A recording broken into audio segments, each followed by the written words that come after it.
Welcome back.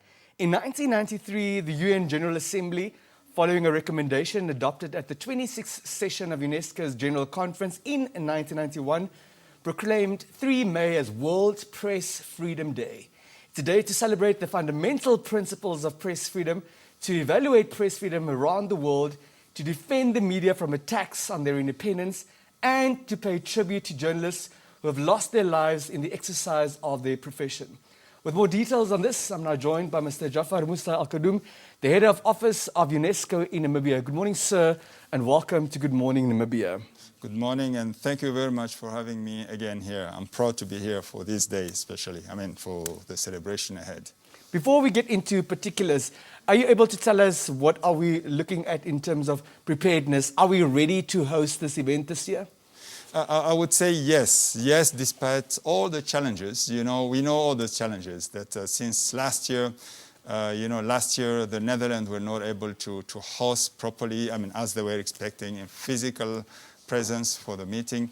This year we anticipated because we really want to overpromise, and we say that we cannot say that we will bring all the 1,000 participants physical in Namibia. We would hope so, but unfortunately the pandemic is not helping us, or did not help us to do that. But we did already anticipate by saying we will have a hybrid format.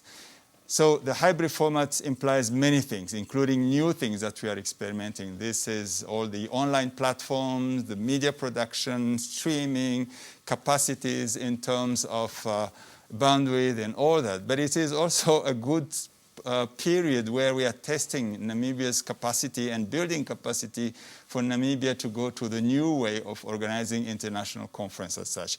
I would say yes, we are ready. We still have some challenges to fix, some minor things to fix, but we are already just there. A few weeks, or it's not few days. Very well, very well. Now, the World Press Freedom Day celebrations are returning to the birthplace of the Windhoek Declaration 30 years down the line. Yeah. If we were to take stock of the past 3 decades, what would you say has been the main impact of the Windhoek Declaration? There are various, and let me go back quickly. You in your introduction, you indicated that in '93 already the General Assembly, UN General Assembly, has adopted 3rd of May as the World Press Freedom Day. This was a recommendation from the UNESCO General Assembly in '92 already. So 91 May, 92 General Assembly of UNESCO to recommend that we do a number of things. First, we organize a regional similar conference in other regions of the world, right? This is Almaty, this is Santiago de Chile, this is Sana, this is Sofia in Europe. Following, each year we have those. So meaning what? Meaning building awareness on the issue which were raised at that time, print media, freedom of expression, pluralism. But this has grown up all over the year and according to the environment of the media, right? And it has been growing and building on a number of issues supporting journalism, freedom of expression, and in a large sense, governance, good governance, transparency and good governance. So this has gone to, let me just cite a number of those, the adoption of the UN Plan of Action for the Safety of Journalism and Impunity, issue of impunity. This is a very strong foundation, really talking about freedom of expression, but also protection of journalists, but also transparency, impunities, and all that. Thank you. Building also a member states partnership for the coalition towards that. A number of initiatives have been going, and also at the African level, a number of declarations that have been taken so far. Thank you very much.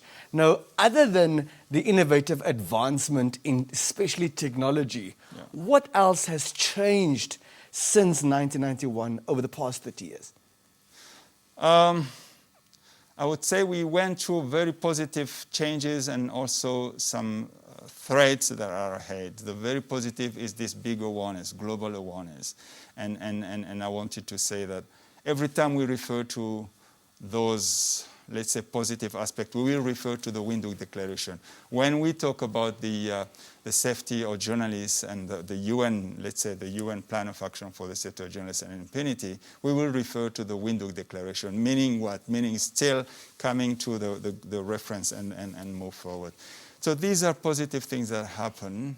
So awareness went there, education went there, but at the same time, the worrisome part is these messages that are going on: nationalism, hatred, attack to journalists, and especially women journalists, and those sort of things that are coming. And of course, this is because of the change of the landscape of the environment on which the journalists and the media are progressing. While we have increased dramatically the pluralism in terms of media, but now we are losing because of the crisis, right? Because of technology that is coming in, and you have a number of medias, especially community medias, which are suffering really to survive. So these are a number of things that we need to address, and we are looking forward to address them, I would say, at the end of this month, connecting to the 3rd of May. You touched on the hybrid approach that we can expect towards the end of this month until the beginning of May. And in light of all those challenges that you just flagged, why is it still important to commemorate a day of this nature? Oh yeah, I think, no, it is important. It is important. You can't think about development of a country. You can't think about protecting human rights. You can't think about good governance without talking about a good press, freedom of expression, working in a very free environment. You can't think about all that without thinking about how we can build in terms of education, the media, information literacy education, for people to understand what is the message I'm receiving. Is it correct? It is not correct? Is it what we call fake news or mis or disinformation? This is happening. So it is indeed important to have and celebrate the day. It's not only the celebration, being happy of what we have done, but again to build up other recommendation, other momentum for us to look ahead. And this is what we are looking ahead. To have a Windhoek plus 30 declaration. I don't want to say that we have a new Windhoek declaration, because you cannot change the declaration that was adopted in 1991. But we are looking forward to having a Windhoek plus 30 that will lead us. And this one, let me put this. It's a very interesting thing to say, because while Windhoek 91 was a message, a declaration from the African journalists for Africa, and then that built up later on, as I indicated, with a number of the regional consultation. We call that regional because it's regional global. But this time, right now as we talk, you have a number of consultation happening all over the world. The Africa continent is discussing on how they can contribute on this new declaration, Windhoek plus 30 declaration that is happening. Thank you very much. So Namibia is in the first position relating to press freedom on the African continent. Yeah. And you're no longer a visitor. We regard you as one of our own. What do you attribute Namibia's successes to? That's a good question and interesting. I think Namibia, let me put it this way, Namibia benefit from the way it was born as a nation, as an independent nation, and building up from there as a democratic, free nation and strong nation, looking ahead to have a good governance. I think this is a very good factor that already put the foundation. You remember that that meeting that led to the Windhoek Declaration was in April 91, just 1 year after independence, just 1 year after independence. So this is very strong.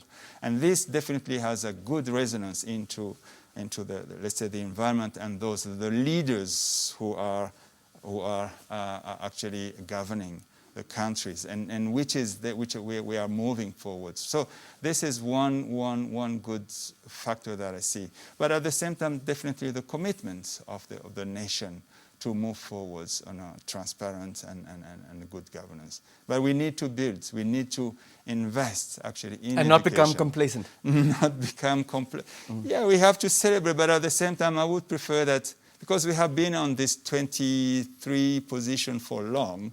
When you look at the top ones, these are the Nordic countries, right? Most of, let's say the 4 or 5, they are the Nordic countries.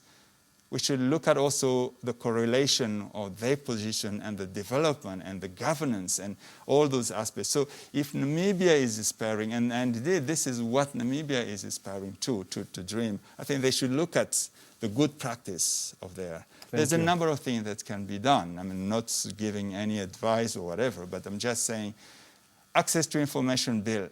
I think we need to build that. We need to process that and have that, let's say, approved by the parliament and implemented, not only approved by the parliament, being understood by everybody in the community. Owning it. Owning it, Yeah. but going further to the community, to the people, and building what I would call a culture of freedom of expression, Thank you, a sir. culture of human rights, so that we understand what freedom of expression is coming from, and then which is human right and good governance and respect to each other, and et cetera, and then building on that, meaning building that in schools in all aspects. Thank you. Including, of course, all sectors, judicial, police, and other members of the societies. Thank you very much. Number 1 in Africa, number 23 in the world. Now, being mindful of the significance of monitoring and evaluation, why would you say are rankings of this nature indeed important? Oh, I think they are very important. They are very important. Again, I relate to what I was saying, just to give a good awareness, but also to be sort of a watchdog, saying loudly what is, sorry to say, normal, what is in line with the human rights, right? And including the Declaration of Human Rights, and what is not correct. And you have to see that. You need to look at the list, very interesting, the list, and then see that some countries, I would say France, just mentioned the country, celebrating the fact that this is the country where the Human Rights Declaration was born, actually. But they are ranking behind Namibia, because a number of factors. And because of those factors which are published, which are public, and so that those countries, we will understand and we see, why have we dropped up to this level? Thank you. And then see how we improve and develop. Thank you very much. As we wrap up the conversation this morning, and there will be more conversations leading up to the 27th of April 2021, the theme this year is information as a public good. Is information a public good? What do you make of the theme? It is. It is a public good. It is a public good in the very sense, really the ethical sense of public good, meaning it is a good that you and I, we can consume without consuming the other one's, let's say, share. That's one thing. But at the same time, we are expecting regulation. We are expecting that there is a good offer, but also so that we can consume that better. So the theme is indeed information as a public good, but then you remember that we have three sub-themes, right? The media, sustainability, and viability. And this is, again, to look at how we should ensure that we have a good offer of media, or how we should sustain the media to really provide good quality of information. We have the issue of transparency, and this is bringing in the issues of ethics, the issue of the one that we are living today. How are we dealing with the big internet companies, the big information companies who are managing our information, sharing information today? What are the transparency aspects that are behind about this algorithm management of private information or private data? How are we dealing with that? And then the last one is then the issue concerning how do we capacitate the citizens Thank you. to consume. This is what you call the media information literacy. How do we support every citizen to understand Thank you, sir. which information is the one that I have to accept or not to accept, or to trust or not to trust. Thank you very much for your time. Thank you for your enthusiasm. Thank you for your passion. We look forward to further engagement. Thank you very much, and I'm looking forward to really having this. And really, from 29 to the 3rd of May, this is going to be not only a celebration, but a moment where we need to reflect the role of media and how we protect and how we develop. Thank you very much. And thank you very much for having me. Thank you. Mr. Djaffar Moussa-Elkadhum, head of UNESCO in Namibia, talking to us about the celebration of World Press Freedom Day.